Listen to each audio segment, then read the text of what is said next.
When you make a video for YouTube, it's very important that the facts are correct, and you really should do some research.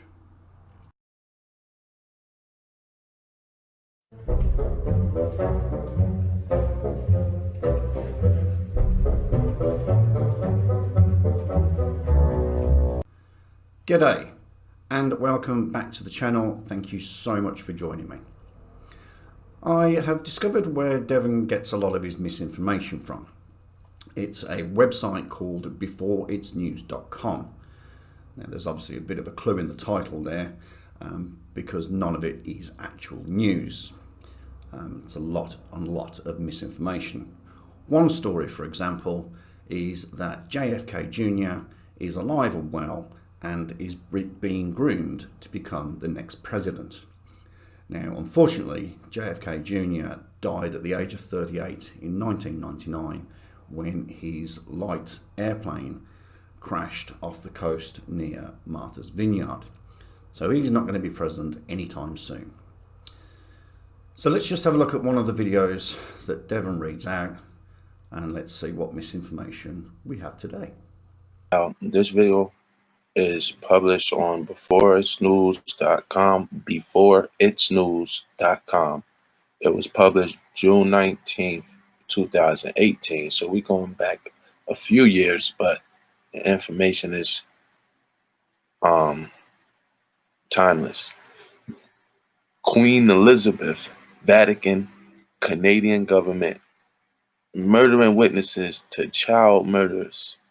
William Combs of the Canadian Salish tribe witnessed the abduction of 10 children by Queen Elizabeth and Prince Philip at the Catholic Kamloops Indian Residential School in British Columbia and died trying to expose the perpetrators. On October 10th, 1964, Queen Elizabeth and Prince Philip were seen leaving a picnic with the 10 children. Their local native parents haven't seen their children since. In February 2010, Combs died after speaking about the Queen's abduction. Combs was a child at the school when his 10 friends disappeared. As an adult, the healthy Combs, who had been part of recent protests about 50,000 missing Canadian children, was told to go to the St. Paul's Catholic Hospital in Vancouver for tests. He was put into a coma by injection, then was prematurely pulled off life support. Erica, a former nurse at St. Paul's, speaks of how she witnessed Combs' final days. Erica was convinced that all of his symptoms indicate that he died of arsenic poisoning, not tuberculosis, as the British Columbia coroner claimed. The word you're looking for there, Devon, is coroner. C-O-R or coroner, as the British Columbia coroner claimed. My bad. No shit. Erica describes her impressions in this June 2018 interview with Kevin Annett.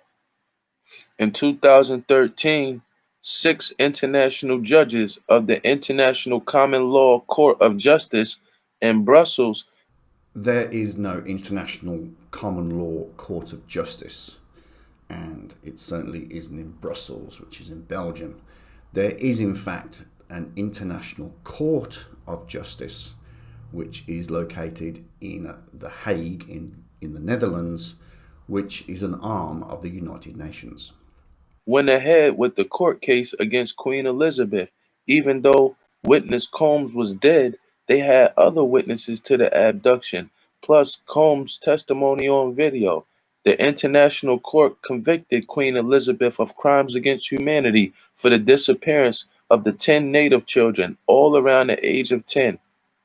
An example of crimes against humanity would be the Nazi leaders being held for trial in the Nuremberg trials after the Second World War.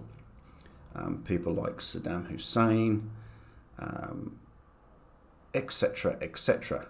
Now, all of those made headline news around the world when they occurred. 2013, don't remember the Queen being led from Buckingham Palace in handcuffs and thrown in any particular prison. William Combs, or Coombs, Coombes, was not alone, sacrificing his own life in order to expose Queen Elizabeth's, the Canadian government, and Vatican crimes against children. There were other Canadian native residential school survivors who died prior to the scheduled testimonies before the 2013 ICL-CJ International Trial. Chief Louis Daniels of the Cree tribe died of unexplained causes while in good health on February 2006 in a Winnipeg hospital. Daniels had called for a boycott of what he called the Canadian government's whitewashing truth and reconciliation commission. The commission was charged with investigating what is now believed to be 50,000 missing Native children, some of whom were thought to be buried in 35 mass grave sites on the grounds of mainly 80 Catholic Native residential schools across Canada, which the Vatican, even though children's mutilated bones suggesting child sacrifice have been found at one of the sites, has refused requests for excavation. Harriet Nahanni of the Squamish tribe died of pneumonia That one is a little bit tough. It's called pneumonia. in February 2007 while locked away in Surrey, BC jail. Nahanni was imprisoned for leading an occupation of Catholic churches over their murder of Native residential school children. Johnny Bingo Dawson of the Tsimshian tribe led occupations of Vancouver, Anglican, and United Churches. Dawson was beaten by police on December 9th, 2009. He died the next day. An autopsy report claimed he died of alcohol poisoning. An attached toxicology reported. Once again, Devon, the word that you are looking for there is toxicology. Said no alcohol was in his system. Ricky LaValle of the Creek tribe witnessed the police beating of Bingo Dawson. LaValle was found dead of a blow to the chest the following spring of 2010 after speaking publicly about Dawson's beating. Harry Wilson of the Nootka tribe witnessed child murders at the Alberni, BC Native Residential School. Wilson was the first survivor to speak out about residential school child murders.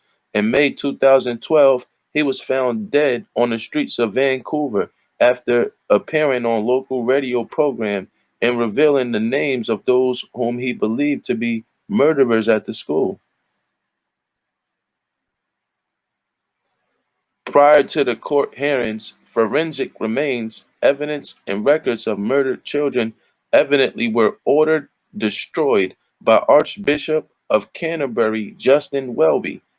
This is the only fact that Devon has read from the website.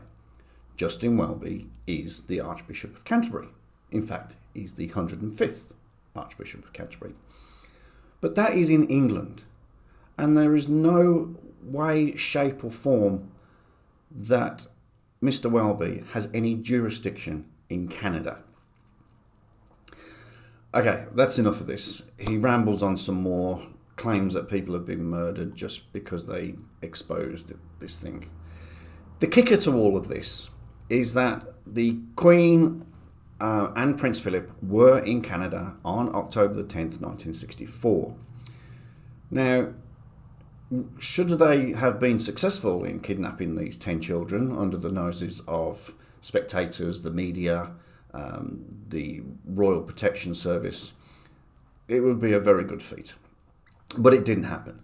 Now, the kicker for this is that it's claimed that it happened in British Columbia, when in fact, on that date, the royal couple were in Quebec. Now, anybody or any of you who knows a little bit about geography is that British Columbia is on the west coast of Canada, whilst Quebec is on the opposite side of the country near the east coast. So, total and utter misinformation once again. Okay, that'll do it for this video. Thank you so much for joining me. If you did like the video, please click that thumbs up button. If you're new here and you'd like to subscribe, you can use the little icon in the corner there to subscribe. A subscription would be greatly appreciated.